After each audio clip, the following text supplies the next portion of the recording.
Kami memuji kebesaran-Mu, ajaib Tuhan,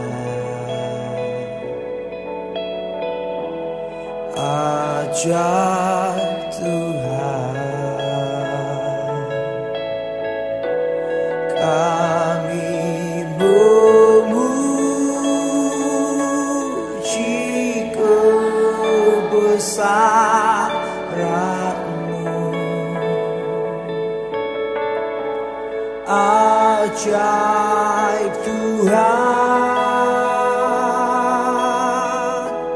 ajaib Tuhan.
Salam sejahtera Bapak Ibu dan seluruh jemaat serta pengurus CMC GCC serta seluruh umat Kristen dimanapun Anda berada.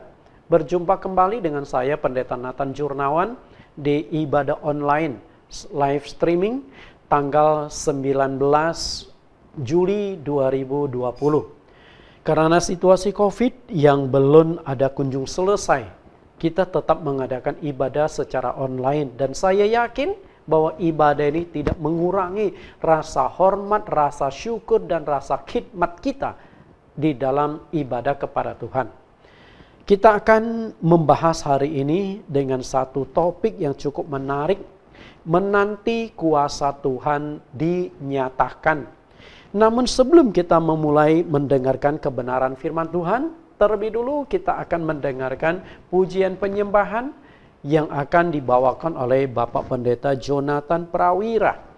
Ada 3 lagu yang disiapkan di sini. Lagu pertama, Tuhan Pasti Turun Tangan. Karena kita ingin menantikan kuasa Tuhan, maka kita yakin bahwa Tuhan pasti turun tangan dalam mengatasi setiap persoalan, setiap perkara di dalam hidup kita. Lagu yang kedua, Iman yang Menembus Badai. Badai boleh silih berganti, badai boleh terjadi. Saya membawakan satu topik berseri namanya Badai Kehidupan, dan saya yakin Anda sudah pernah mendengarkan khotbah pendek, yaitu 30 menit yang saya tayangkan setiap hari Rabu di link Jesus Christ Community.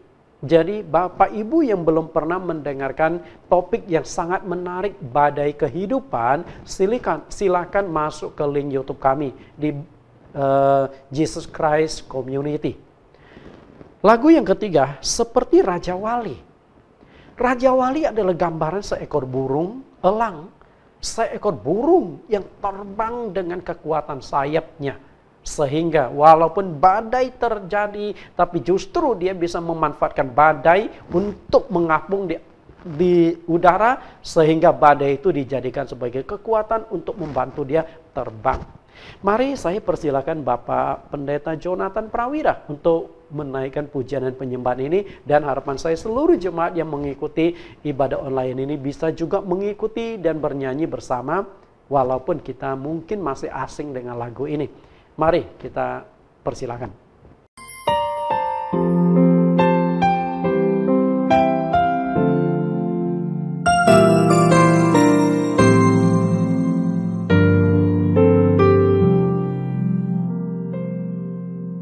Setiap perkara dapat ku tanggung dengan kekuatan yang Kau berikan.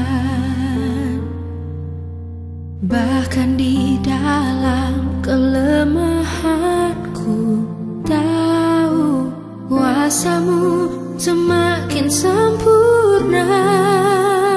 Sebab Tuhan pasti turun tangan, membawa pertolongan di mana ku perlukan.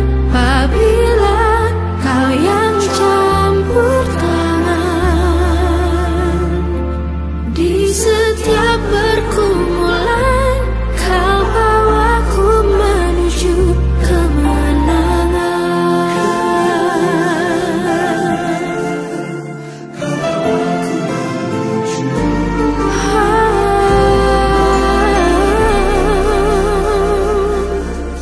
Setiap perkara dapat ku tanggung dengan kekuatan yang Kau berikan.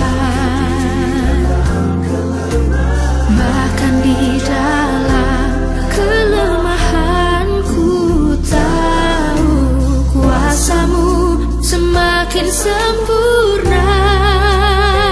Sebab Tuhan pasti turun tangan, membawa pertolongan di mana ku perlukan. Apabila Kau yang campur tangan, di setiap pergumulan Kau bawaku menuju kemenangan.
kepada kasih-Mu.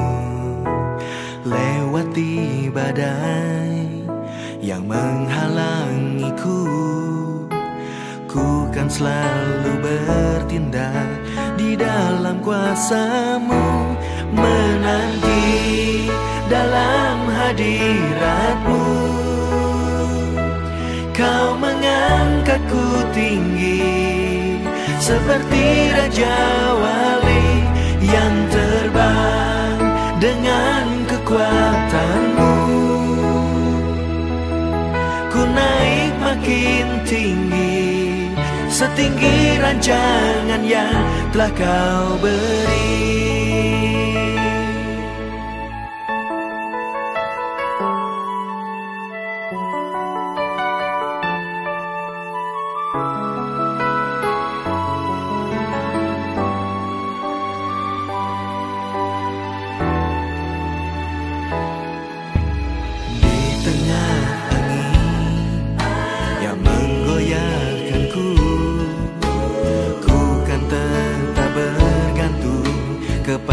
Kasih-Mu lewati badai yang menghalangiku, ku kan selalu bertindak di dalam kuasa-Mu, menanti dalam hadirat-Mu.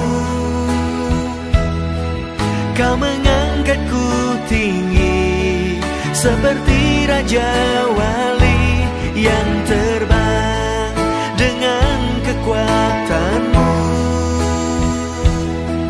Ku naik makin tinggi setinggi rancangan yang telah Kau beri.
Bapak Ibu, kita sudah mendengarkan pujian dan penyembahan. Dan saya yakin bahwa Anda pun tadi ikut memuji dan menyembah Tuhan karena ini ibadah live streaming. Nah, saat ini kita akan mendengarkan firman Tuhan. Sebelumnya kita akan berdoa, mohon Tuhan Yesus pimpin kita. Mari kita berdoa. Tuhan, juru selamat kami yang hidup, juru selamat kami yang berkuasa, juru selamat kami yang bertahta di dalam kemuliaan Yesus Kristus. Kami kembali hadir di dalam hadirat-Mu melalui ibadah secara online, ibadah live streaming. Dan kami yakin bahwa Engkau adalah Allah yang tidak dibatasi oleh ruang dan waktu. Walaupun kami tidak bertemu secara fisik, tidak berkumpul bersama-sama di dalam satu wadah, dalam satu ruangan, tapi kami dipersatukan di dalam dunia roh. Dan Engkau hadir di tengah-tengah kami, walaupun dipisahkan oleh jarak satu dengan yang lain. Bukan hanya jarak antar kota, bukan hanya jarak antar wilayah, bahkan banyak di antara kami yang dipisahkan oleh jarak antar negara. Terima kasih Tuhan, Engkau memberikan kesempatan hikmat kepada manusia sehingga bisa menciptakan teknologi seperti ini, sehingga kami dapat berjumpa secara langsung lewat udara. Dan saat ini kami akan mendengarkan kebenaran firman-Mu dengan judul Menantikan Kuasa Tuhan Dinyatakan. Kami percaya waktu Tuhan tiba, segala masalah akan teratasi. Kepimpin kami, buka hati dan telinga mata rohani kami, sehingga yang kami dengar, yang kami baca di dalam ayat-ayat ini menuntun kami memahami kebenaran-Mu. Terima kasih Bapa, demikian doa permohonan kami di dalam nama Tuhan Yesus Kristus. Amin. Bapak Ibu, seperti yang saya katakan tadi, bahwa kita akan mengupas satu topik dengan judul Menanti Kuasa Tuhan Dinyatakan. Topik ini saya ambil dari kitab Nabi Yesaya pasal 40 ayat 1 sampai ayat yang ke-31. Jadi hari ini kita khusus akan membahas pasal ini. Dan saya akan bacakan dan Bapak Ibu bisa baca dalam hati atau baca suara juga boleh di masing-masing tempat Bapak Ibu. Kita buka kitab Nabi Yesaya pasal 40. Kitab Yesaya pasal 40. Kita akan baca dari ayat 1 sampai ayat yang ke-31. Saya akan bacakan, Bapak Ibu bisa ikuti. Ayat pertama, hiburkanlah umatku, demikianlah firman Allah. Tenangkanlah hati Yerusalem dan serukanlah kepadanya bahwa perhambaannya sudah berakhir, bahwa kesalahannya telah diampuni, sebab ia telah menerima hukuman dari tangan Tuhan 2 kali lipat karena segala dosanya. Ada suara yang berseru-seru, persiapkanlah di padang gurun jalan untuk Tuhan.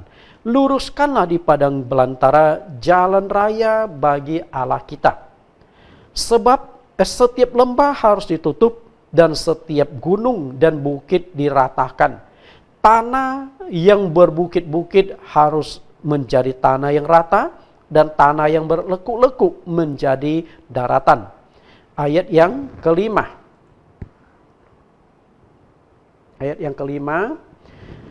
Maka kemuliaan Tuhan akan dinyatakan dan seluruh umat manusia akan melihatnya bersama-sama. Sungguh, Tuhan sendiri telah menyatakannya. Ada suara yang berkata, berserulah. Jawabku, apakah yang harus kuserukan? Seluruh umat manusia adalah seperti rumput dan semua semaraknya seperti bunga di padang. Rumput menjadi kering, bunga menjadi layu, apabila Tuhan menghembuskan nafas dengan nafasnya. Sesungguhnya bangsa ini seperti rumput. Rumput menjadi kering, bunga menjadi layu. Tetapi firman Tuhan, firman Allah kita tetap untuk selama-lamanya. Hai Sion, pembawa kabar baik, naikkanlah ke atas gunung yang tinggi. Hai Yerusalem, pembawa kabar baik, nyaringkanlah suaramu kuat-kuat. Nyaringkanlah suaramu, jangan takut. Katakanlah kepada kota-kota Yehuda, lihat, itu Allahmu. Ayat 10, lihat, itu Tuhan Allah, ia datang dengan kekuatan dan dengan tangannya yang berkuasa. Lihat, mereka menjadi upah jerih payahnya ada bersama-sama dia. Dan mereka yang diperolehnya berjalan di hadapannya. Seperti seorang gembala, ia menggembalakan kawanan ternaknya dan menghimpunnya dengan tangannya. Anak-anak domba dipanggungnya, induk-induk domba dituntunnya dengan hati-hati. Siapa yang menakar air laut dengan lekuk tangannya dan mengukur langit dengan jengkal, menyekat debu tanah dengan takaran, menimbang gunung-gunung dengan dacing dan bukit-bukit dengan neraca. Siapa yang dapat mengatur roh Tuhan atau memberi petunjuk kepadanya sebagai penasihat? Kepada siapa Tuhan meminta nasihat untuk mendapat pengertian? Dan siapa mengajar Tuhan untuk menjalankan keadilan? Atau siapa mengajar dia pengetahuan dan memberi dia petunjuk supaya ia bertindak dengan pengertian? Sesungguhnya bangsa-bangsa adalah seperti setitik air dalam timba dan dianggap seperti sebutir debu pada neraca. Sesungguhnya pulau-pulau tidak lebih dari abu halus beratnya. Libanon tidak mencukupi bagi kayu api, dan marga satuannya tidak mencukupi bagi korban bakaran. Segala bangsa seperti tidak ada di hadapannya, mereka dianggapnya hampa dan sia-sia. Jadi, dengan siapakah hendak kamu samakan Allah, dan apa yang dapat kamu anggap serupa dengan Dia? Patungkah tukang besi menuangnya, dan pandai emas melapisinya dengan emas, membuat rantai-rantai perak untuknya? Ayat yang ke-20, orang-orang mendirikan arca, memilih kayu yang tidak lekas busuk, mencari tukang yang ahli untuk menegakkan patung yang tidak lekas goyang.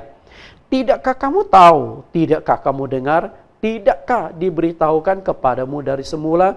Tidakkah kamu mengerti dari sejak dasar bumi diletakkan? Dia yang bertata di atas bulatan bumi, yang penduduknya seperti belalang. Dia yang membentangkan langit seperti kain dan memasang kemah seperti kediaman. Dia yang membuat pembesar-pembesar menjadi tidak ada, dan yang menjadikan hakim-hakim dunia sia-sia saja. Baru saja mereka ditanam, baru saja mereka ditaburkan, baru saja cangkok mereka berakar di dalam tanah, sudah juga Ia meniup kepada mereka, sehingga mereka kering dan diterbangkan oleh badai seperti jerami. Dengan siapakah hendak kamu samakan aku? Seakan-akan aku seperti Dia. Demikian firman yang Maha Kuasa. Arahkanlah matamu ke langit dan lihatlah siapa yang menciptakan semua bintang itu, dan menyuruh segenap tentara mereka keluar, sambil memanggil nama mereka sekalian. Satu pun tiada yang tidak hadir, oleh sebab Ia Maha Kuasa dan Maha Kuat. Mengapa engkau berkata demikian, hai Yakub, dan berkata begini, hai Israel? Hidupku tersembunyi dari Tuhan, dan hakku tidak diperhatikan Tuhan. Diperhatikan Allahku. Tidakkah kau tahu dan tidakkah kau dengar? Tuhan ialah Allah, kekal, yang menciptakan bumi dari ujung ke ujung. Ia tidak menjadi lelah dan tidak menjadi lesu, tidak terduga pengertiannya. Dia memberi kekuatan kepada yang lelah dan menambah semangat kepada yang tiada berdaya. Orang-orang muda menjadi lelah dan lesu, dan teruna-teruna jatuh tersandung. Ayat yang terakhir di ayat 31. Nah, ayat 31 itu boleh dikatakan kunci pembahasan kita saat ini. Nah, kalau boleh saya mengajak Bapak Ibu kita baca sama-sama. Walaupun saya dengan Bapak dibatasi oleh ruang dan waktu, tapi kita bisa baca bersama-sama, oke? Kita baca ayat 31 bersama-sama. Tetapi orang-orang yang menantikan Tuhan mendapat kekuatan baru. Mereka seumpama raja wali yang naik terbang dengan kekuatan sayapnya. Mereka berlari dan tidak menjadi lesu. Mereka berjalan dan tidak menjadi lelah. Nah, kita sudah membaca pasal Yesaya pasal 40 ayat 1 sampai ayat yang ke-31. Dan saat ini kita akan kupas secara mendetil isi ayat-ayat yang ada di dalam pasal ini. Perhatikan ayat 31. Ada 3 kata kunci yang menjadi pembahasan di Yesaya pasal yang ke-40 ini. Kata kunci yang pertama adalah orang-orang yang menantikan Tuhan. Orang-orang yang menantikan Tuhan. Itu kata pertama yang akan kita kupas nanti.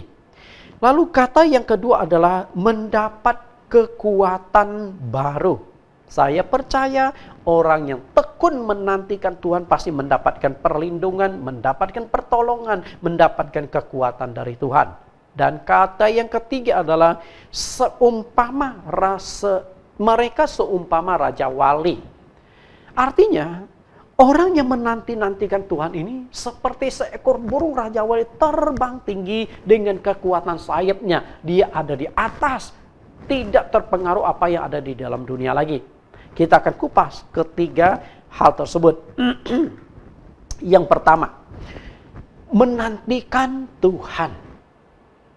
Nabi Yesaya mengatakan kita harus menantikan Tuhan. Lalu apa yang mendasari perkataan Nabi Yesaya di dalam pasal yang ke-40 ini? Kenapa kita harus menantikan Tuhan? Ada dua alasan yang dikemukakan oleh Nabi Yesaya di dalam pasal yang sama. Alasan yang pertama adalah hidup manusia itu sangat singkat dan penuh penderitaan. Saya ulang, hidup manusia itu singkat dan penuh penderitaan. Nah, kita akan baca ulang ke ayat-ayat tersebut. Lihat kembali di dalam Yesaya pasal yang ke-40, ayat yang ke-6 sampai ayat yang ke-8. Kita baca baik-baik ya. Ada suara yang berseru, yang berkata, "Berserulah, jawabku, apa yang harus keserukan? Seluruh umat manusia adalah seperti rumput dan semaraknya. Semua semaraknya seperti bunga di padang. Rumput menjadi kering, bunga menjadi layu. Apabila Tuhan menghembuskan dengan nafasnya, sesungguhnya bangsa itu seperti rumput. Rumput menjadi kering, bunga menjadi layu. Tetapi firman Allah tetap untuk selama-lamanya." Dikatakan di sini, ada dua alasan kenapa kita harus menantikan Tuhan. Alasan pertama, hidup manusia itu penuh penderitaan dan singkat. Di ayat ini dilukiskan seperti rumput dan bunga. Baik rumput maupun bunga itu adalah simbol bahwa manusia itu begitu lemah, begitu tak berdaya. Seperti kedua jenis tanaman ini. Khususnya bunga. Bunga ini mewakili dua kondisi, dua situasi dan kondisi, yaitu suka dan duka. Kenapa saya katakan bunga ini mewakili suka dan duka? Kita lihat, ketika ada kelahiran, biasa kita kiriman karangan bunga atau rangkaian bunga dengan satu kartu ucapan selamat atas kelahiran putra atau putri Anda. Betul? Itu waktu kelahiran. Lalu permasalahannya adalah setelah kita menjalani kehidupan di dunia, masih banyak karangan-karangan bunga yang akan muncul. Tapi karangan bunga yang masih ucapan bersuka cita. Ketika engkau bangun rumah, lalu rumah itu mau ditabiskan, maka orang kirim karangan bunga. Orang-orang yang dekat dengan Anda, orang yang punya bisnis, hubungan bisnis dengan Anda, kirim bunga. Nah, atau waktu Anda menikah, wah, tergantung hubungan Anda dengan orang lain dan pergaulan Anda, kesuksesan Anda. Semakin sukses Anda, semakin luas pergaulan Anda, semakin baik hubungan Anda dengan orang lain, semakin banyak karangan bunga yang dikirimkan berjejer di tempat Anda mengadakan resepsi pernikahan. Orang turut bersuka cita. Dan saya yakin rata-rata kalimat yang dituliskan di sana adalah selamat dan sukses, atau selamat menempuh hidup baru, atau selamat berbahagia. Semua ucapan yang menguatkan, yang positif. Coba Anda bayangkan, jika ada satu papan bunga yang dikirimkan waktu pernikahan Anda dengan kalimat turut berduka cita, saya yakin Anda akan kesal dan marah. Betul? Karena itu situasi dan kondisi saat itu adalah Anda sedang bersuka cita, sedang happy, sedang menikmati momen seumur hidup, yaitu Anda menikahi pasangan hidup Anda. Kemudian ketika Anda sukses, buka kantor, atau pendeta buka gereja, orang akan kirim-kirim karangan bunga. Tapi ingat, ini semua karangan bunga yang bersifat positif mewakili kondisi sukacita. Tapi hidup kan tidak selamanya. Suatu saat hidup kita akan berakhir dengan kematian. Dan saat kematian, apa yang dikirimkan untuk Anda masih karangan bunga juga, betul? Tapi tulisan sekarang berbeda. Turut berduka cita, beristirahat dengan damai, telah bertemu Bapa di sorga. Macam-macam kalimat yang melukiskan simpati Anda sudah selesai hidup di dunia. Walaupun kita orang Kristen, ya selalu diajarkan bersukacitalah. Tapi saya belum pernah bertemu dengan karangan bunga yang dikirim untuk orang Kristen kami turut bersuka cita atas kematianmu.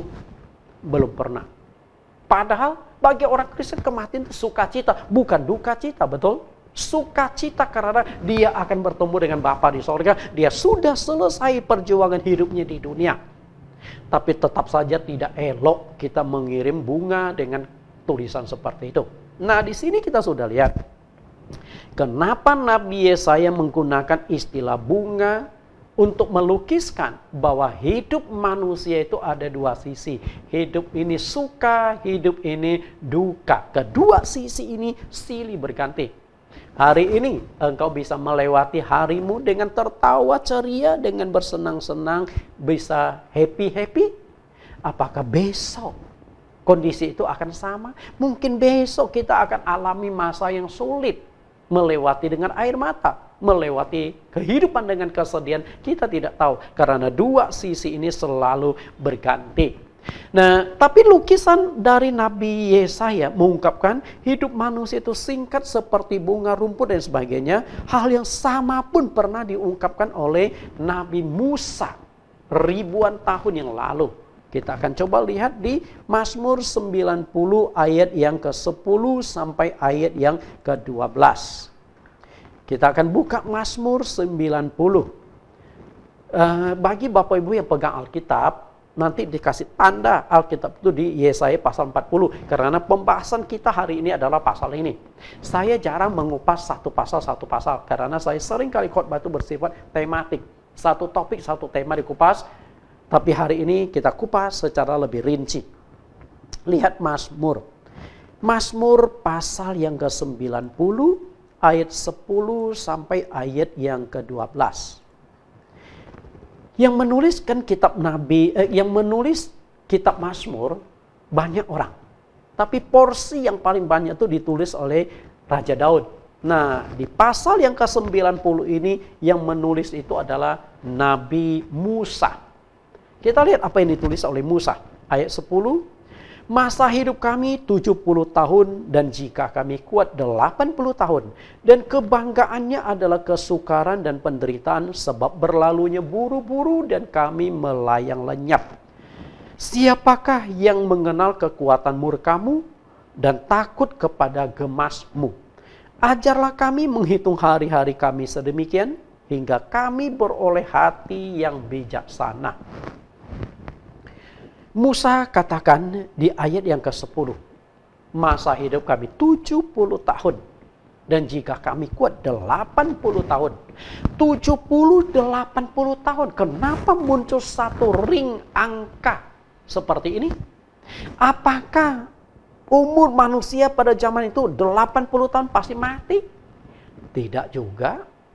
Karena yang menulis kalimat ini Nabi Musa, dia sendiri mencapai usia 120 tahun. Dan masa kehidupan Musa juga sangat unik. Selalu ada angka 40. Jadi dari lahir sampai 40, dia tinggal dan hidup di istana Mesir. Oke?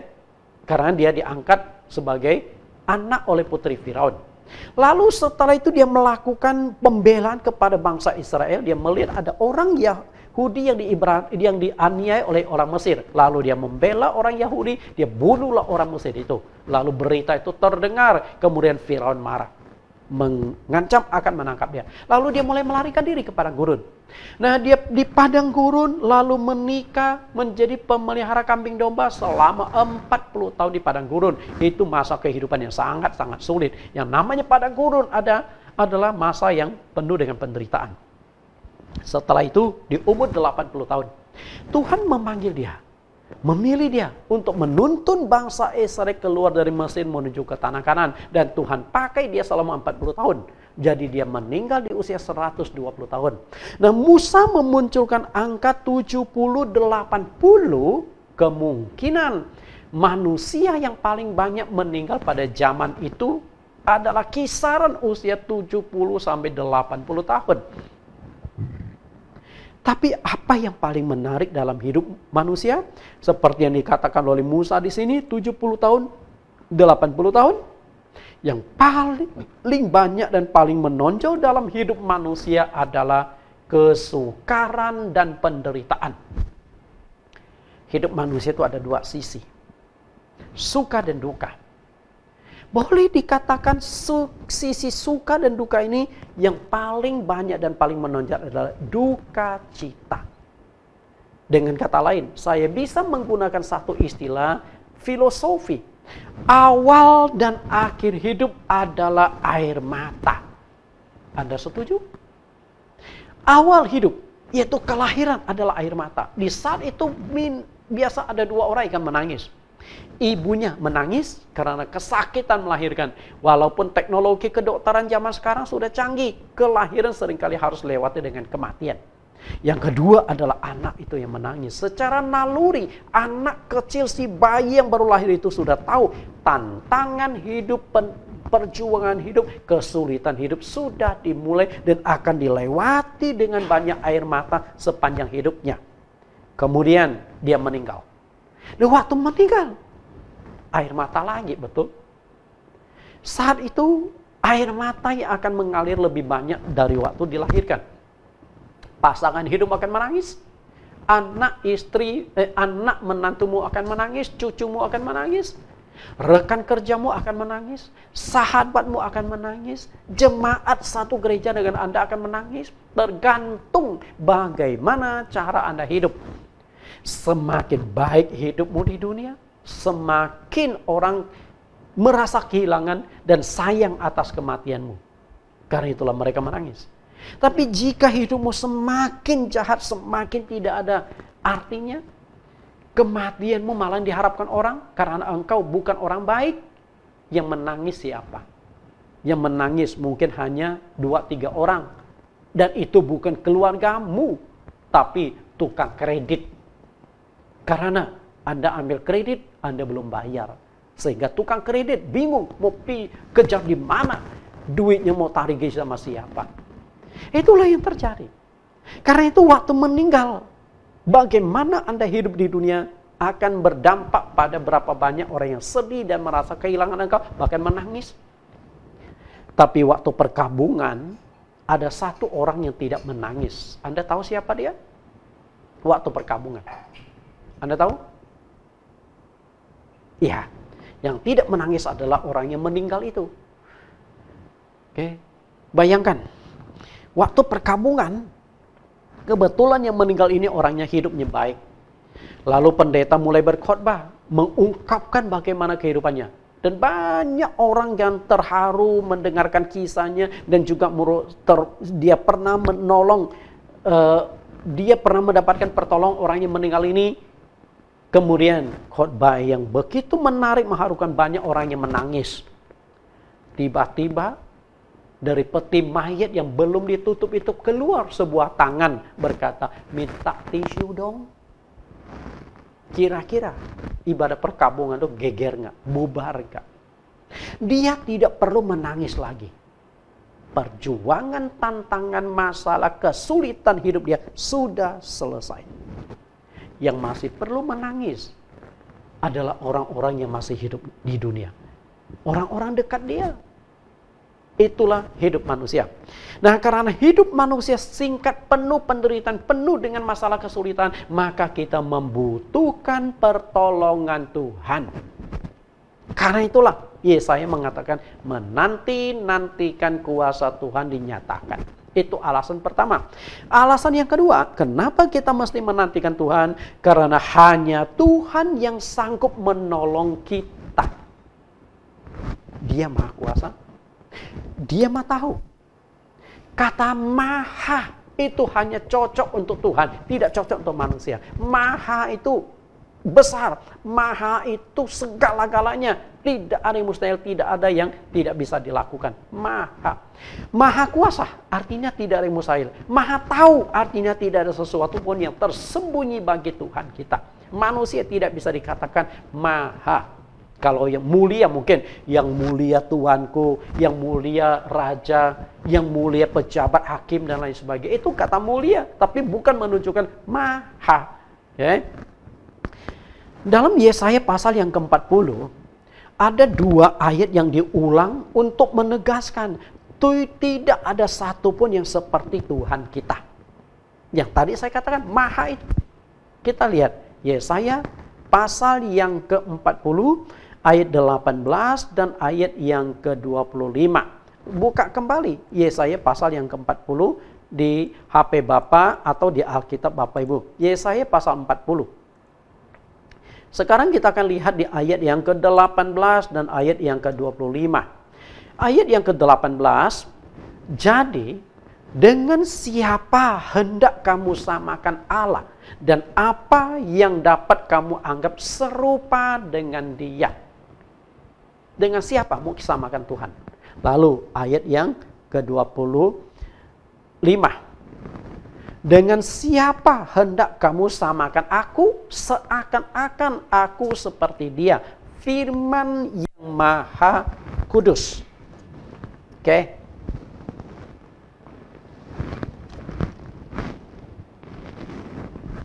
Bapak Ibu, kita sudah melihat dua ayat ini, yaitu Yesaya pasal yang ke-40 ayat yang ke-18 dan ayat 25. Lalu ditekankan dua kalimat ini. Dengan siapa engkau akan samakanku? Okay? Artinya tidak ada satu pun yang bisa disamakan dengan Tuhan. Tuhan itu maha tahu, maha kuasa, maha bijaksana, maha mulia. Dan semuanya maha-maha itu hanya cocok untuk Tuhan. Sedangkan manusia tidak bisa dikatakan maha. Kenapa demikian? Karena manusia itu terbatas. Karena itulah Tuhan yang maha ini sanggup menolong kita. Bahkan seluruh rangkaian kehidupan kita ada di tangan Sang Maha Pencipta ini.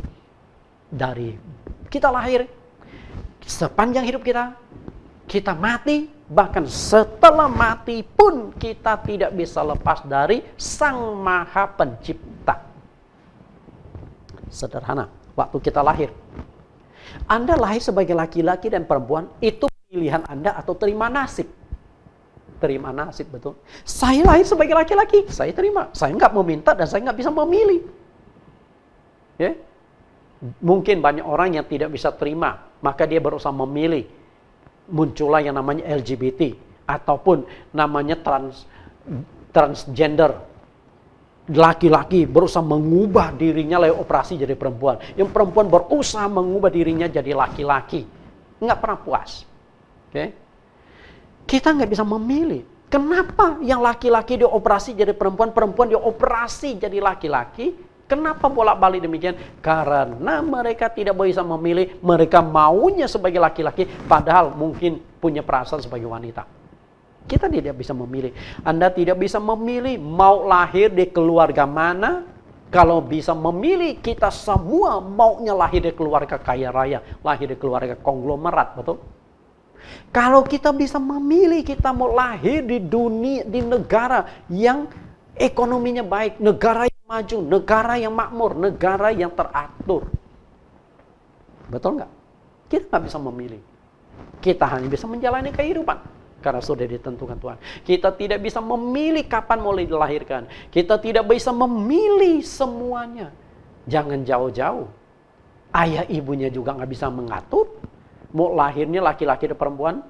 Wajahnya apakah mirip ayahnya atau miripnya. Atau lebih masalah lagi mirip tetangga. Nah, itu kan jadi masalah. Nggak bisa memilih, betul. Kemudian manusia ada 4 golongan darah. A, B, AB, dan O. Nah, anak-anak yang di dalam kandungannya apa bisa ditentukan golongan darah oleh orang tuanya? Nggak bisa. Mereka lahir dan Tuhan berikan golongan darah sendiri. Artinya, dari kelahiran pun kita tidak bisa memilih, kita tidak berkuasa. Yang berkuasa adalah Dia, Sang Pencipta. Nah, setelah itu kita menjalani kehidupan di dunia. Banyak hal yang tidak bisa kita atur seenak kita, yang tidak bisa kita pilih. Yang di luar kemampuan kita. Contoh, apakah ada penonton di sini yang kepingin jadi RT? Kalau sekarang RT ada tunjangan ya. Kalau dulu RT ya kerja bakti nggak ada tunjangan. Hari ini RT sudah ada tunjangan. Ini kan pemasukan sampingan, betul? Anda boleh tetap bekerja, tapi Anda juga jadi RT. Ini tambahan. Ada nggak? Kenapa Anda tidak bisa jadi RT? Karena Anda tidak terpilih. Nah, kalau Anda tidak terpilih, berarti kan Anda tidak bisa mengajukan diri, pilih aku ya. Kan nggak bisa begitu. Tergantung masyarakat memilih apa enggak. Artinya di luar kemampuan Anda. Hal yang kecil, jabatan RT aja kita nggak bisa atur seenaknya. Apalagi RW, lurah, camat, bupati, gubernur, sampai presiden. Apakah kita bisa? Kita ingat betul, waktu Pilpres 2019, persaingan antara Prabowo dengan Jokowi. Persaingan begitu ketat dan muncul serangan-serangan dari kedua kelompok. Ada istilah kecebong, ada istilah kampret, serang menyerang. Tapi akhirnya Presiden Jokowi yang terpilih. Pak Prabowo, dia juga kepingin jadi presiden. Tapi apakah bisa? Nggak bisa. Karena apa? Di luar kuasa kita. Kita maunya begini, belum tentu bisa terwujud seperti itu. Nah, artinya di dalam kehidupan kita masih banyak yang di luar kendali kita. Tapi kalau Tuhan yang Maha Kuasa sanggup melakukan apapun. Nah, setelah itu suatu hari meninggal. Waktu meninggal, apakah bisa memilih? Cara meninggalnya seperti apa? Kapan meninggalnya? Di mana meninggalnya? Apakah Anda bisa memilih? Kita tidak bisa. Saya seorang pendeta. Dan saya juga kepingin kalau bisa memilih ya. Memilih mati dalam kemuliaan. Mati ketika saya lagi pelayanan, lagi KKR. Atau mati ketika lagi khotbah. Atau mati lagi berdoa haleluya, haleluya. Tahu-tahu meninggal. Itu kan tampaknya mulia sekali, betul? Tapi apakah saya bisa memilih? Lalu saya berdoa ini, saya kepingin mati, lagi berdoa, meninggal, lagi berdoa dipanggil Tuhan. Nah, saya berdoa 1 hari, nggak dipanggil. Saya berdoa 1 minggu, nggak dipanggil. Saya berdoa 1 bulan, nggak panggil. Kapan saya akan berhenti berdoa? Kan nggak bisa seperti itu. Artinya, di luar kemampuan kita. Bahkan setelah mati.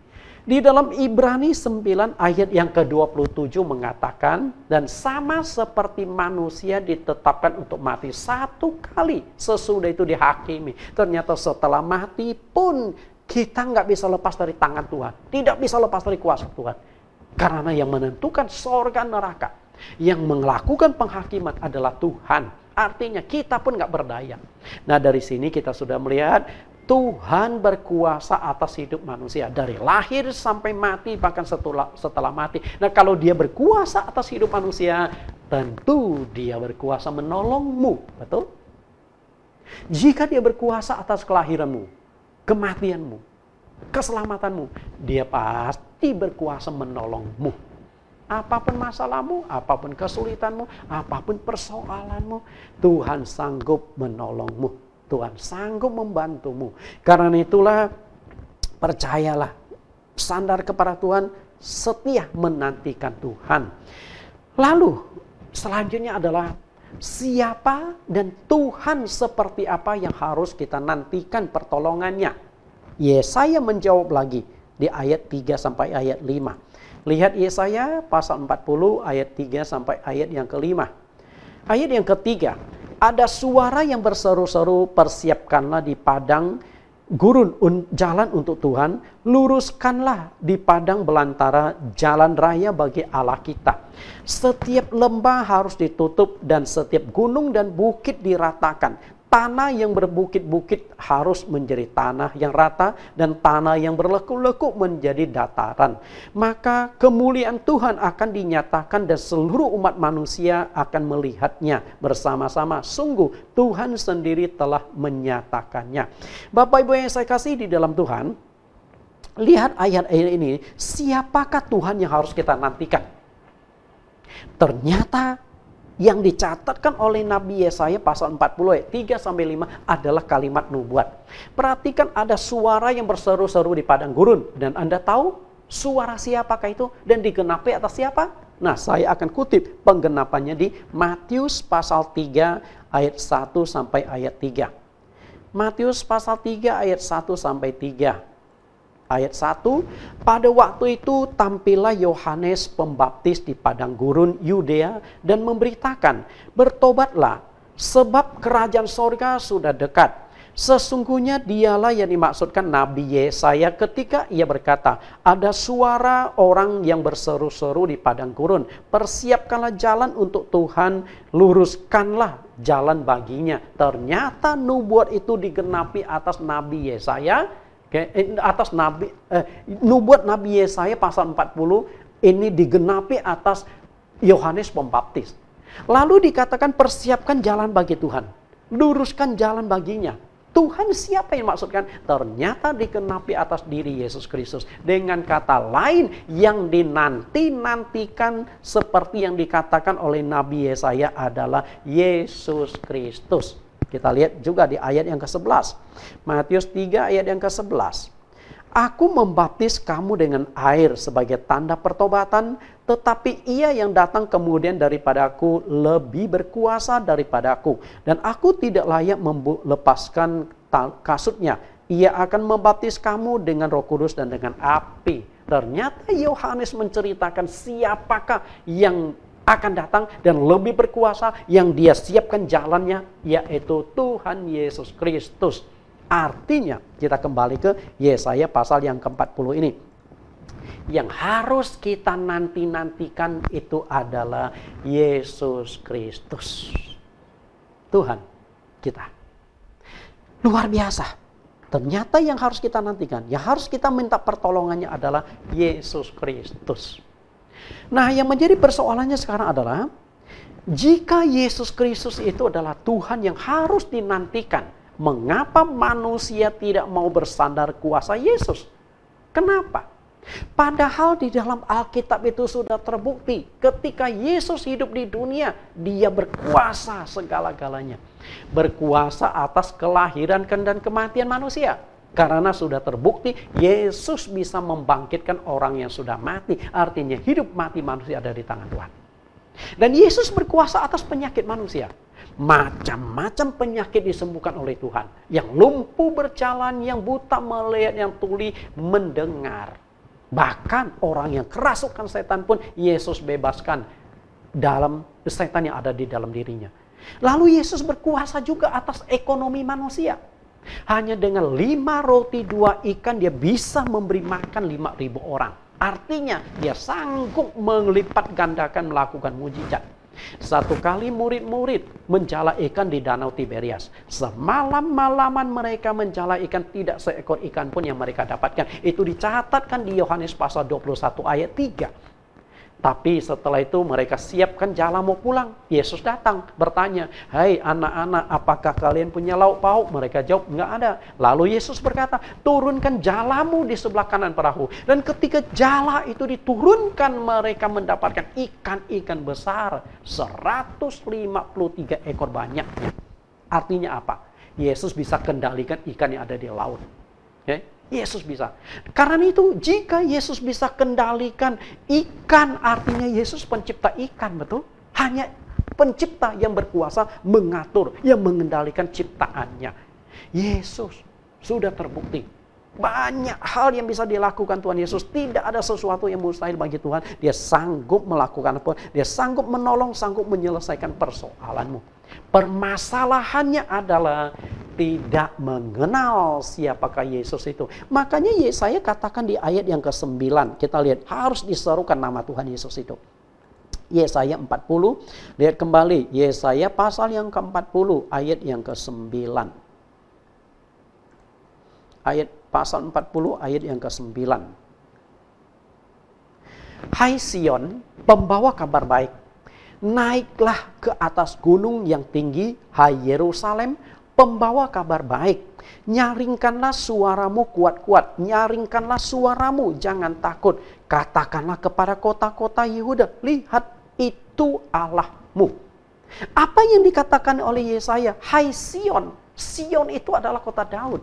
Kemudian ditegaskan lebih jauh, Yerusalem. Karena Yesus lahir di Yerusalem, di sebuah kota kecil namanya Bethlehem. Allah muncul dari sana. Serukanlah, serukanlah. Hari ini kenapa orang tidak mau percaya Yesus, tidak mau bersandar kepada Yesus? Permasalahannya adalah tidak mengenal siapakah Yesus itu. Maka tugas Anda, tugas saya, kita beritakan Yesus itu. Beritakan bahwa Yesus sanggup menolongmu, Yesus sanggup mengatasi masalahmu, Yesus sanggup menyelesaikan persoalan yang kau hadapi. Karena Dia adalah Allah yang menjadi manusia. Yohanes 1 ayat 1, pada mulanya adalah firman. Firman itu bersama-sama dengan Allah dan firman itu adalah Allah. Lalu ayat 14, firman itu telah menjadi manusia dan diam di antara kita. Itulah yang namanya Immanuel. Bapak Ibu yang saya kasihi, Yesus itulah yang perlu kita nantikan. Kenapa orang tidak mau percaya bersandar kepada Yesus? Karena tidak mengenal. Makanya Rasul Paulus di dalam Roma pasal 10 ayat 14 sampai 17 mengatakan, bagaimana mereka dapat berseru kepadanya kalau mereka tidak mengenalnya? Bagaimana mereka mengenalnya kalau tidak ada yang memberitakannya? Bagaimana mereka tidak memberitakannya kalau tidak ada yang mengutusnya? Dengan kata lain, seseorang akan percaya kepada Tuhan Yesus, bersandar kepada Tuhan Yesus kalau mereka mengenal Yesus. Dan bagaimana mereka mengenal? Ada yang memberitakan. Mau nggak engkau jadi pemberita kabar baik itu? Di dalam Roma 10 ayat 17, iman timbul dari pendengaran dan pendengaran oleh firman Kristus. Mari kita beritakan Injil, mari kita beritakan kabar baik ini. Karena kitab Yesaya itu banyak menubuat tentang Yesus Kristus. Di pasal 40 itu kita sedang membahas yang dinanti-nantikan itu adalah Yesus Kristus. Kalau kita mengenal, maka kita akan bersandar kepada Yesus Kristus. Jika kita tidak mengenal, maka kita akan salah menyembah. Persoalannya di sana. Jika kita mengenal, kita akan bersandar Yesus. Tapi jika kita nggak mengenal, akibatnya adalah salah menyembah. Maka Yesaya kembali katakan lagi, hati-hati. Ketika nggak mengenal, akan salah sembah. Itu dicatatkan di ayat 18 sampai ayat 20. Kita lihat kembali ayat 18 sampai 20. 18. Jadi dengan siapakah hendak kamu samakan Allah, dan apakah yang dapat kamu anggap serupa dengan Dia? Patungkah tukang besi yang menuangnya, dan pandai emas melapisinya dengan emas, membuat rantai-rantai perak untuknya? Orang yang mendirikan arca memilih kayu yang tidak lekas busuk, mencari tukang yang ahli untuk menegakkan patung dan yang tidak lekas goyang.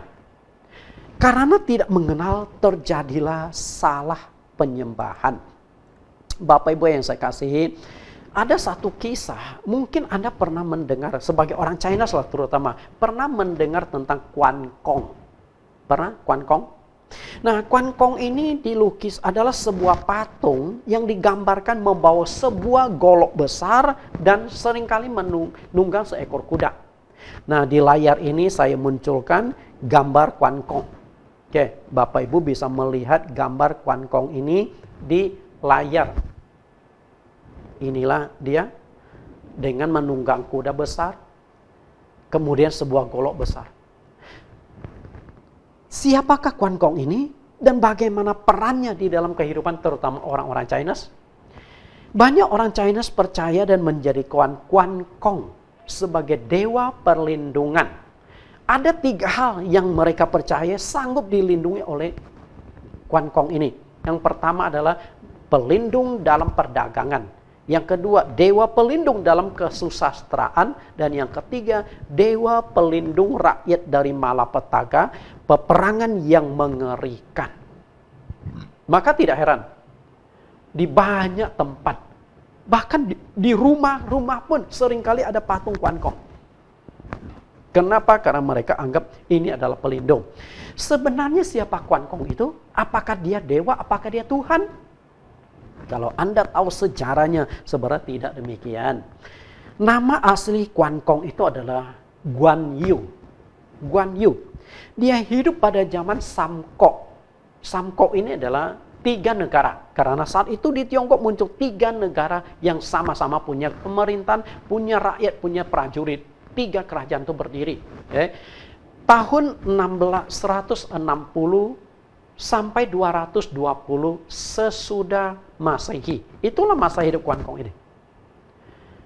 Kisah Quan Kong ini cukup banyak dibuatkan novel-novel dengan berbagai macam versi. Tapi orang China, terutama yang usia lanjut, rata-rata tahu. Karena itulah Quan Kong dijadikan sebagai pelindung. Nah, ada satu cerita yang lucu. Satu kali ada seorang bapak yang penyembah dewa Kuan Kong. Jadi di rumah itu banyak sekali patung-patung Kuan Kong. Dia sering kali memberi makanan, sering kali dia sembah di depan Kuan Kong ini. Dia sering kali mendoakan anaknya, kebetulan anaknya rada nakal. Supaya anaknya itu dijaga, dilindungi dari narkoba, dari kejahatan dan sebagainya. Nah, satu kali ketika anaknya membawa mobil dan anaknya itu mengalami kecelakaan mobil. Sehingga anak itu meninggal. Kemudian bapak ini yang menyembah Kuan Kong, yang selalu menjadikan Kuan Kong sebagai penjaga, pemelihara dan sebagainya, protes kepada Kuan Kong. Gimana sih dewa Tuhan, dewaku? Kenapa engkau tidak lindungi anakku dan hari ini anakku kecelakaan mobil dan meninggal? Untuk apa aku menyembah engkau kalau engkau ternyata tidak melindungi anakku? Lalu dewa Kuan Kong ini berkata apa? Gua sudah lindungi anakmu, cuman agak telat. Kemudian bapak yang menjadikan Kuan Kong dewa itu bertanya, maksudmu begini loh. Anak you naik mobil, gua naik kuda. Kecepatan mobil anakmu 100 km ke atas, kuda gua hanya bisa berapa jauh. Jadi ketika anakmu kecelakaan mobil, aku belum nyampe ke sana. Artinya apa? Ini sebuah cerita lukisan bahwa ketidakberdayaan Kuan Kong melindungi kita. Karena dia juga manusia kok. Manusia sama seperti saya dengan Anda. Dia benar-benar pernah hidup. Nah, kalau dia itu manusia, kenapa kita jadikan dewa? Kenapa kita jadikan pelindung? Kenapa kita tidak mau percaya dan berlindung kepada Yesus? Permasalahannya adalah Anda tidak mengenal Yesus di siapa. Kalau Anda mengenal Yesus, saya percaya Anda pun akan menyembah Yesus sebagai pelindung. Lalu yang kedua, kalimat yang kedua adalah mendapat kekuatan baru. Melalui Nabi Yesaya, Tuhan berjanji, orang yang menantikan Tuhan akan mendapatkan kekuatan baru. Kita akan baca ayat 10 dan ayat yang ke-29. Ayat yang ke-10, ini janji Tuhan yang menantikan Tuhan. Lihat, itu Tuhan Allah. Ia datang dengan kekuatan dan dengan tangannya yang berkuasa. Lihat, mereka yang mencari upah jeripayanya ada bersama-sama dia dan mereka yang diperolehnya berjalan di hadapannya. Kemudian ayat yang ke-29. Dia memberi kekuatan kepada yang lelah dan menambah semangat kepada yang tiada berdaya. Orang yang menantikan kuasa Tuhan Yesus pasti mendapatkan pertolongan Tuhan. Karena sudah terbukti setiap orang yang bersandar kepada Tuhan ada solusi, ada jalan keluar di dalam kehidupannya. Kemudian ayat 30, apa yang ditulis oleh Nabi Yesaya? Orang-orang muda menjadi lelah dan lesu dan teruna-teruna jatuh tersandung. Kenapa dikatakan di sini? Maksudnya Yesaya adalah orang yang tidak bersandar kepada Tuhan Yesus, dia akan menjadi lemah, dia akan menjadi lesu, tersandung dan jatuh. Di sini digunakan kalimat anak muda dan teruna. Anak muda dan teruna ini gambaran kekuatan. Karena mereka secara fisik, secara otak masih segar, masih kuat. Tapi mereka pun akan lemah, jatuh dan tersandung karena tidak bersandar pada Tuhan. Makanya saya ingatkan anak-anak muda di sini, jangan engkau sombong. Jangan engkau merasa bangga, hebat dengan dirimu. Tetap bersandar kepada Tuhan supaya engkau tidak jatuh. Lalu ayat 23. Ada dua jenis orang yang diungkapkan di sini yang biasa dijadikan sebagai sandaran untuk mencari pertolongan dan mencari keadilan. Lihat kedua jenis orang ini, lihat ayat 23. 23, dia yang membuat pembesar-pembesar menjadi tidak ada dan yang menjadikan hakim-hakim dunia sia-sia saja.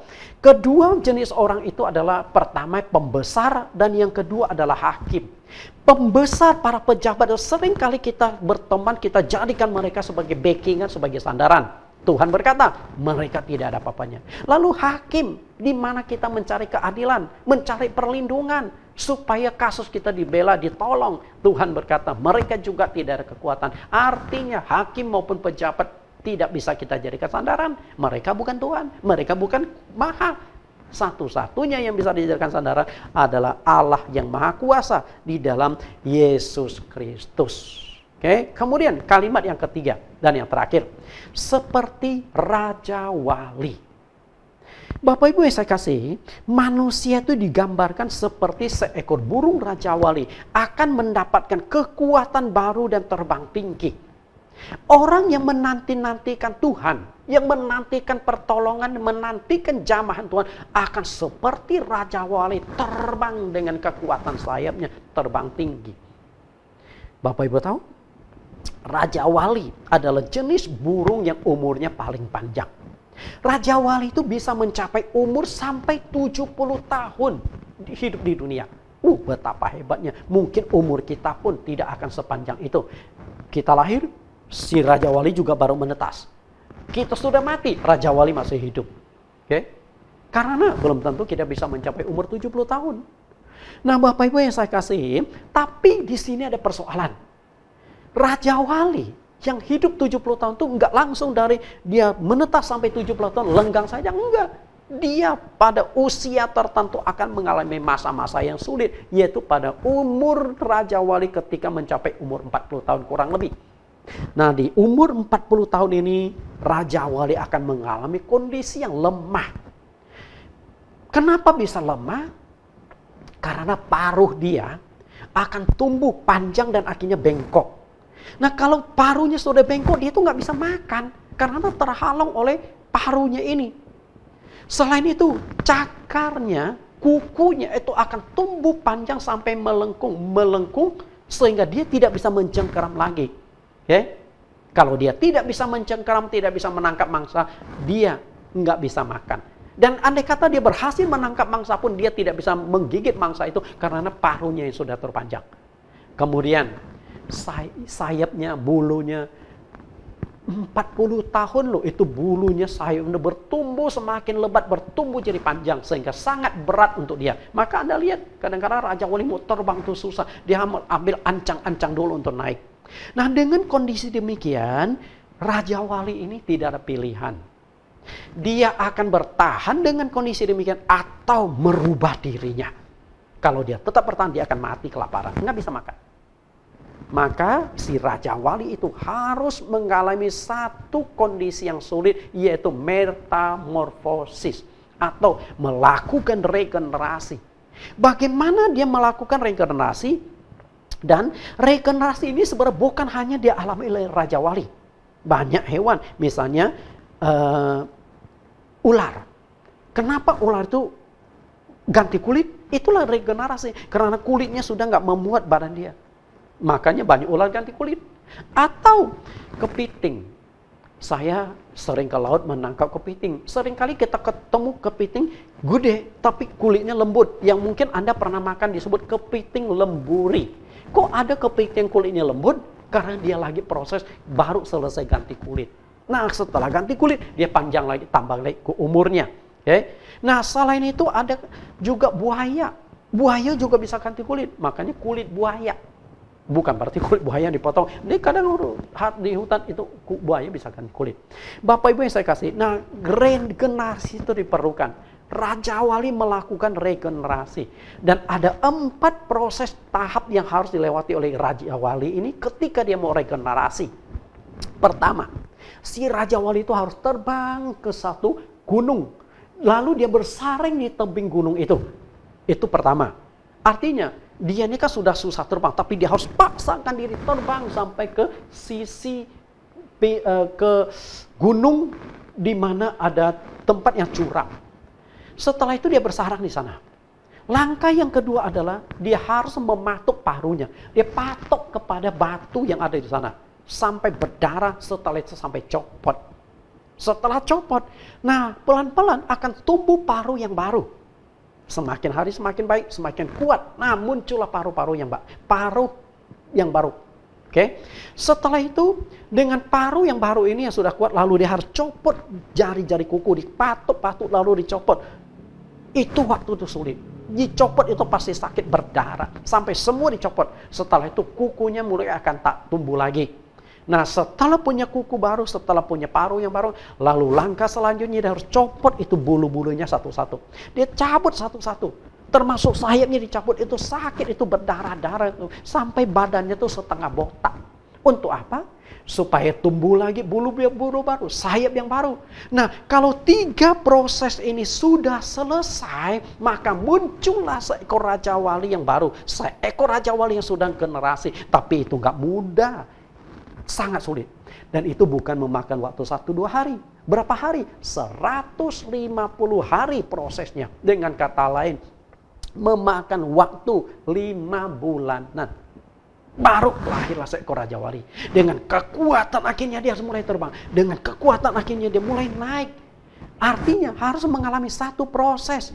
Nah, proses metamorfosis Raja Wali sesungguhnya juga dialami orang Kristen untuk mendapatkan pertolongan Tuhan. Dengan kata lain, proses penyucian dosa. Kita lihat apa yang dikatakan Nabi Yesaya. Kenapa Yesaya mengungkapkan itu ada masa-masa yang sulit seperti ini? Lihat ayat yang kedua. Tenangkanlah hatimu Yerusalem dan serukanlah kepadanya bahwa perhambaanmu sudah berakhir. Bahwa kesalahannya telah diampuni sebab ia telah menerima hukuman dari tangan Tuhan 2 kali lipat karena segala dosanya. Proses kita perlu. Jika saat ini engkau sedang mengalami masalah, kesulitan ekonomi, keluargamu hancur, pernikahanmu berantakan, anak-anakmu rusak, mungkin saat ini engkau sedang diproses Tuhan untuk menjadi seekor Raja Wali yang suatu saat engkau akan terbang tinggi. Dan proses Tuhan itu nggak mudah. Anda akan berdarah-darah, engkau akan kesakitan. Tapi Anda harus melewati semua itu, baru pertolongan Tuhan itu akan dinyatakan. Kalau tidak, engkau tidak bisa. Karena itulah Nabi Yesaya mengatakan lebih jauh. Di Yesaya 59 ayat 1 sampai ayat yang ketiga. Bukan tangan Tuhan kurang panjang untuk menolong. Dan bukan telinga Tuhan kurang tajam untuk mendengar. Tapi yang merupakan pemisah antara kamu dan Allahmu ialah segala dosamu. Yang membuat dia menyembunyikan diri terhadap kamu adalah karena kejahatanmu. Jadi ketika mau menantikan Tuhan, Anda juga harus mempersiapkan diri Anda. Hidup dengan benar, hidup dengan kudus. Karena jika engkau hidupmu tidak benar, hidupmu tidak kudus, bagaimana engkau mendapatkan pertolongan Tuhan yang kudus? Makanya kenapa dipakai proses Raja Wali? Karena Raja Wali pada satu masa akan mengalami proses yang sangat berat, proses yang begitu berat.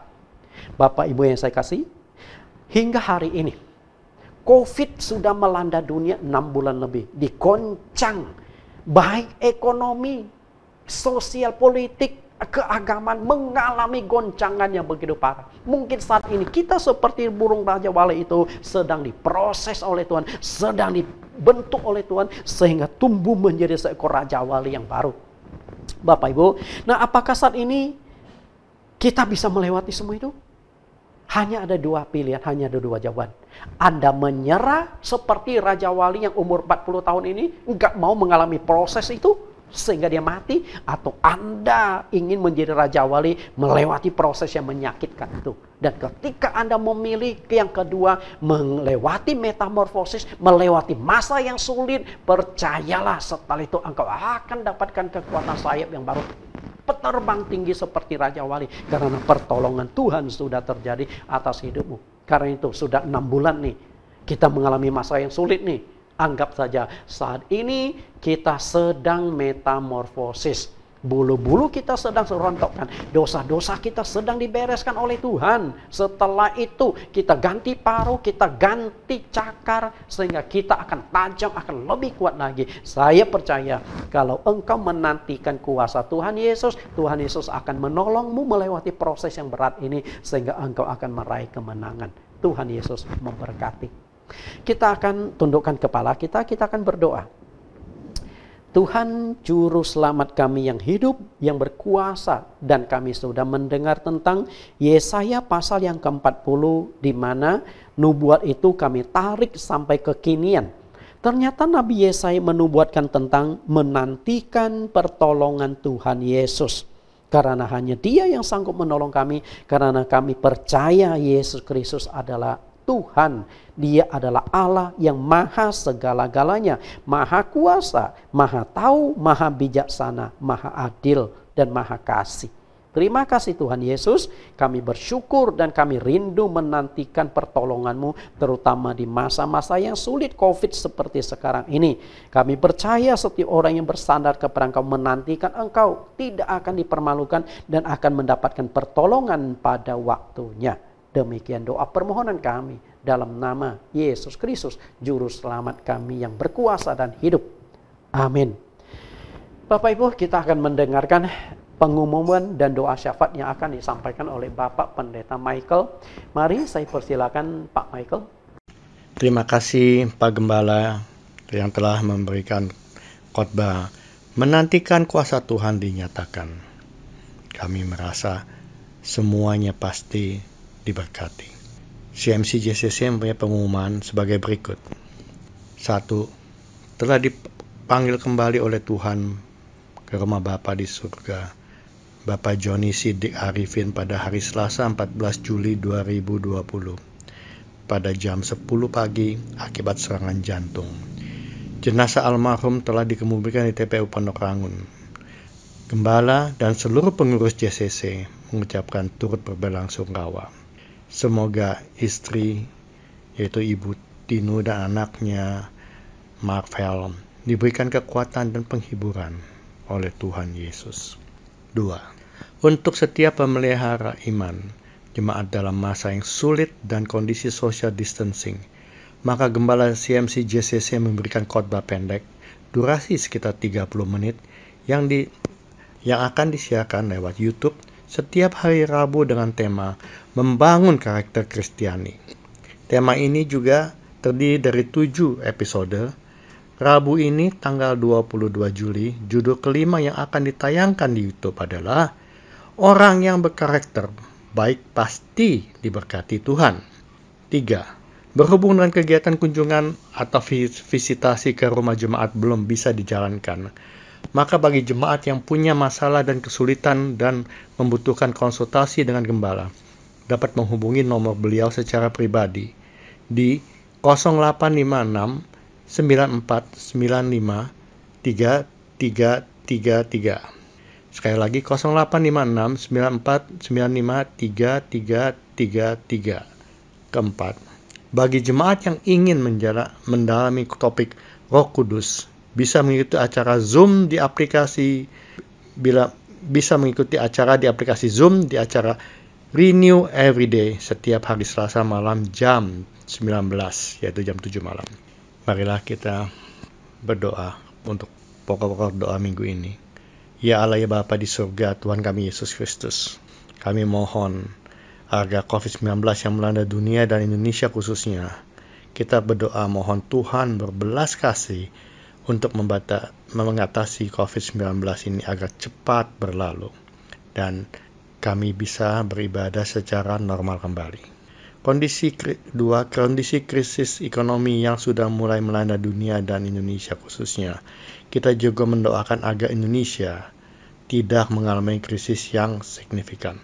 Kami berdoa kepada pemerintah Republik Indonesia yang dipimpin oleh Bapak Jokowi diberikan hikmat, kebijaksanaan, dan solusi yang tepat dalam menangani COVID-19 di seluruh wilayah NKRI. 4. Rencana pembelian gedung gereja kami imani bahwa suatu saat nanti Tuhan akan menyediakan apa yang kita impikan. 4. Jemaat yang sakit dan perlu dukungan doa, yaitu Bapak Tan Eliasar yang terkena stroke, Bapak Ameng asam lambung tinggi saat ini sedang menjalani rawat jalan, dan para tenaga medis yang berada di garis terdepan dalam berperan melawan COVID-19, terutama jemaat kita Dr. Lilis Haryanti, dan kepada Ibu Tinu dan Marvel, istri dan anak dari Bapak Johnny, agar diberikan kekuatan dan penghiburan dari Tuhan Yesus Kristus. Demikian pengumuman doa, dan kami serahkan untuk Bapak Gembala untuk memberikan. Bapak Ibu, kita sudah mendengarkan pengumuman dan doa penutup yang disampaikan oleh Bapak Pendeta Michael Karta. Nah, saat ini kita akan akhiri ibadah kita. Saya akan mendoakan Bapak Ibu, mari angkat tangan, kita akan terima berkat. Kasih yang sempurna, kuasa yang ajaib, kemuliaan yang kekal akan turun dari surga melalui Roh Kudus atas saudara sekalian. Maka saudara-saudari akan diberkati dalam hal pekerjaan. Apapun yang dilakukan dan dikerjakan oleh tanganmu akan memberikan hasil. Meskipun di masa yang sulit krisis ekonomi dampak dari COVID ini. Saudara-saudari akan berkati dalam keamanan. Kemanapun engkau melangkah, malaikat Tuhan akan menjaga dan melindungi. Walaupun COVID merebak merebak, tapi engkau akan aman di dalam lindungan Tuhan. Saudara-saudara akan diberkati dalam kesehatan. Jika saat ini engkau sedang bergumul lewat penyakit, tetapi Tuhan sanggup menyembuhkan. Tidak ada yang mustahil bagi Tuhan untuk memulihkan, menyembuhkan apapun penyakitmu. Sukacita, damai sejahtera dari Tuhan kita Yesus Kristus menyertaimu saat ini sampai selama-lamanya. Kita akan naikkan pujian bagaikan Raja Wali. Ku kan terbang tinggi bagai Raja Wali dan melayang tinggi dalam kemuliaannya. Biar bumi bergoncang dan badai menerpa, ku kan terbang tinggi bersama Dia. Amin. Bapak Ibu, saya kasih demikian ibadah kita hari ini. Sampai bertemu di kesempatan lain lewat YouTube kami di channel Bible Teaching Ministry atau di Jesus Christ Community. Silakan kunjungi kedua link YouTube kami. Tuhan berkati.